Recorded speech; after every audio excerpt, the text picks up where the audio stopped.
नमस्कार दोस्तों, आज हम इस वीडियो में बात करने वाले हैं जो कि परमिला घोष एक्ट्रेस, जो कि हम इस वीडियो में हम इन्हीं के बारे में बात करने वाले हैं। और बता दूं कि ये बीमारी से जूझ रही हैं। हम इस वीडियो में प्रूफ भी दिखाने वाले हैं, तो वीडियो के अंत तक जरूर बने रहें। दोस्तों बता दूं कि परमिला घोष एक बहुत ही बड़ी एक्ट्रेस हैं जो कि कई गाने के रिकॉर्ड बनाए हैं पवन सिंह के साथ में। और बता दूं कि सिंगल पलंगिया करके एक गाना आया था।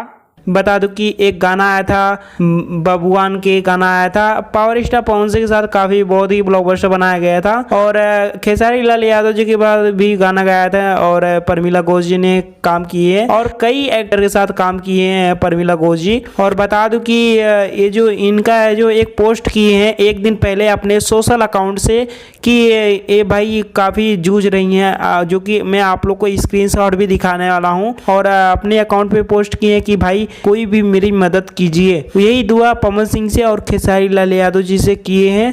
और हम इस वीडियो में स्क्रीनशॉट दिखाने वाले जो कि आप लोग हमारे स्क्रीन पर देख सकते हैं कि आखिर क्या लिखी है। चलिए हम बताते हैं पढ़ के। हार गए जिंदगी से, किस्मत ने ठुकरा दिए, लोगों क्यों कौन सा साथ छोड़ दिए, सबसे माफ़ी मांगना चाहती हूँ, हो सकता है माफ़ कर दीजिए। तो जैसे आप लोग ने हमारे स्क्रीन पर देखा इस पोस्ट को, और प्लीज़ आप लोग भी दुआ कीजिए भगवान से ये जल्द ठीक हो जाए। अब देखा यह जाएगा कि पवन सिंह जी इनके सपोर्ट में आते या फिर खेसारी लाल यादव। अपना राय कमेंट करके जरूर बताइएगा। और वीडियो पसंद आए लाइक करें, शेयर करें और इनको दुआ कीजिए।